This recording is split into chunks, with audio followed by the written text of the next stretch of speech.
Hello friends, నా పేరు ధర్మ చాతుర్య. నేను ఇంపాక్ట్ ట్రైనర్. ఈరోజు నేను చెప్పబోతున్న టాపిక్ ఏంటంటే పబ్లిక్ స్పీకింగ్. నేను కాలేజ్కి వెళ్ళే వేళ ఒక చిలుక ఉంటుంది. ఆ చిలుక చాలా బాగుంటుంది. ఆ చిలుకకి 64 లాంగ్వేజెస్ వచ్చు. అలానే ఆ చిలుక నాకు చాలా నచ్చింది అనమాట. నేను ఏం చేశానంటే ఆ చిలుకను కొని నెక్స్ట్ డే నా ఫ్రెండ్ బర్త్డే ఉంటే తీసుకెళ్ళి గిఫ్ట్ ఇచ్చాను. గిఫ్ట్ ఇచ్చి కాలేజ్కి వెళ్ళిపోయాను. ఈవినింగ్ వచ్చాక కాల్ చేశా, హలో ప్రియా, చిలుక ఎలా ఉంది, ఏం చేస్తుంది అని చెప్పి. అప్పుడు నేను మాట్లాడుతున్నా, నా ఫ్రెండ్ చెప్పింది అనమాట ఏం చేస్తుంది చిలుక అంటే, ఆ చిలుకను తను కట్ చేసి కర్రీ చేసేసానని.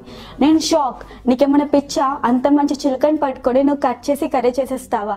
నీకు తెలుసా ఆ చిలుక ఎంత బాగుంటుందో? ఆ చిలుకకి 64 లాంగ్వేజెస్ వచ్చు అని చెప్పాను అనమాట. అప్పుడు నా ఫ్రెండ్ నాకు ఒకే మాటలో రిప్లై ఇచ్చింది. ఏంటంటే ఆ చిలుకకి 64 భాషలు వచ్చినా కానీ నాకు ఒక్క భాషలో కూడా చెప్పలేదు నన్ను చంపొద్దని. సేమ్ స్టోరీ మీ లైఫ్కి రిలేట్ చేసుకోండి. మీకు ఎంత నాలెడ్జ్, టాలెంట్, స్కిల్స్ ఎన్ని ఉన్నా కానీ మీరు కూడా పబ్లిక్ స్పీకింగ్ అనేది చేయకపోతే, అందరితో మాట్లాడకపోతే, మీ మనసులో ఉన్న మాటను బయటకు చెప్పకపోతే ఆ చిలుకలాగే మీ పరిస్థితి కూడా అవుతుంది.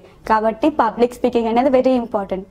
అయితే పబ్లిక్ స్పీకింగ్ కూడా కొన్ని టిప్స్ ఉంటాయన్నమాట. ఫస్ట్ టిప్ ఏంటంటే నో యువర్ ఆడియన్స్. మీ ఆడియన్స్ ఎవరో తెలుసుకోండి. సపోజ్ మీరు ఒక స్కూల్కి వెళ్ళి స్పీచ్ ఇవ్వాలనుకుంటున్నారనుకో, ఎలాంటి టైప్ ఆఫ్ స్టూడెంట్స్, అదే ఒక పెద్దవాళ్ళతో మాట్లాడుతున్నారనుకో వాళ్ళు ఎలా ఉంటారు అని చెప్పి ఆడియన్స్ని బట్టి మనం మాట్లాడాల్సి ఉంటుంది. కాబట్టి నో యువర్ ఆడియన్స్. నెక్స్ట్ ఏంటంటే collect content from all the sources. ఒక టాపిక్ గురించి మనం మాట్లాడదాం అనుకున్నప్పుడు కంటెంట్ అనేది డిఫరెంట్ సోర్సెస్ నుంచి తీసుకోవాలి. సపోజ్ నేను గోల్ సెట్టింగ్ టాపిక్ గురించి మాట్లాడుతున్నాను అనుకో, నేను కొన్ని పాయింట్స్ మైండ్లో పెట్టుకోవాలి. ఎలా అంటే సపోజ్ ఫస్ట్ నేను ఆ కంటెంట్ అనేది various sources like internet, library, different sources నుంచి తీసుకోవాలి. అండ్ నెక్స్ట్ ఏంటంటే ఎవరైతే ఉన్నత స్థాయిలో ఉంటారో వ్యక్తులు, వాళ్ళ దగ్గరికి వెళ్ళి వాళ్ళ గోల్ అచీవ్ చేయడంలో ఉన్న ఎక్స్పీరియన్స్ ఉంటాయి కదా, అవి నేను కలెక్ట్ చేసుకోవాలి. ఇంకొకటి ఫస్ట్ నేను కరెక్ట్ ఉన్నానా లేదా అని కూడా చూసుకోవాలి. అంటే నేను గోల్ పెట్టుకున్నానా లేదా అని కూడా చూసుకోవాలి. కాబట్టి కంటెంట్ అనేది డిఫరెంట్ సోర్సెస్ దగ్గర నుంచి తీసుకోవాలి. అండ్ నెక్స్ట్ ఏంటంటే స్మైల్. ఎలాంటి సమస్యలైనా కానీ స్మైల్తో మనం డీల్ చేయొచ్చు 90% ఆఫ్ ది కేసెస్. చాలా మందితో మాట్లాడుతున్నప్పుడు మనం స్మైల్ మెయింటైన్ చేసి మాట్లాడడం బెటర్ అనమాట. చెప్పేదానికి ఇంకా ప్లస్ మన మైండ్లో ఉన్నది ఒకటే కావాలి పబ్లిక్ స్పీకింగ్లో. సపోజ్ నేను మీ దగ్గరకు వచ్చి నేను బాగున్నాను అన్నాను అనుకో, మీకు అలా అనిపిస్తుందా? లేకపోతే నేను వచ్చి ఇట్లా హాయ్ హలో అంటే లైక్ ఎగ్జైటింగ్ ఉంటే నేను మీకు బాగున్నట్టు అనిపిస్తుందా?